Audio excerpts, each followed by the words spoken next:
మన దేశంలో నాటి చేనేత పరిశ్రమ ప్రాముఖ్యత ఏమిటి, నేటి పరిస్థితి ఎలా ఉంది? ఒకప్పుడు కోట్లాది మంది ఈ యొక్క చేనేత పరిశ్రమ మీద ఆధారపడ్డోళ్ళు ఇవాళ వేలల్లకే వస్తున్నారు, లక్షలకే వస్తున్నారు. ఇది పరిశ్రమ అనేది పూర్తిగా దిగజారిపోతున్నది.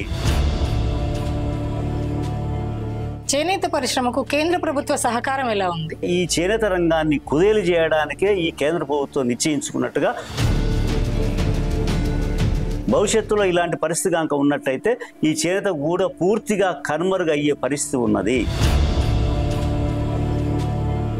చేనేత కార్మికుల వేతనాలు ఎలా ఉన్నాయి సార్? చేనేత వృత్తిలో ఉన్నవాళ్ళు ఇంకే పని చేయలేకుండా, బయటికి వెళ్ళలేకుండా అదే సనాతనంగా వస్తున్న వృత్తి మీదనే ఆధారపడి అందులో మగ్గుకొని దుర్భరమైన జీవితాలను గడుపుతూ ఉన్నారు. చేనేత కార్మికులకు ఇంత తక్కువ వేతనాలు ఉన్నాయి కాబట్టి, వాళ్ళు ఇంత దుర్భరమైన స్థితిలో ఉన్నారు కాబట్టి ఆత్మహత్యలు పెరుగుతున్నాయంటారా? అందులోనే మగ్గుతూ అప్పులు చేసుకుంటూ ఆయన కుటుంబాన్ని పోషించలేక, పెళ్లిళ్ళు చేయలేక, పిల్లలను చదివించలేక ఈ అప్పులలో దిగిపోయి లాస్ట్కు అప్పులు చెల్లించలేక ఆత్మహత్యలు చేసుకుంటున్నారు.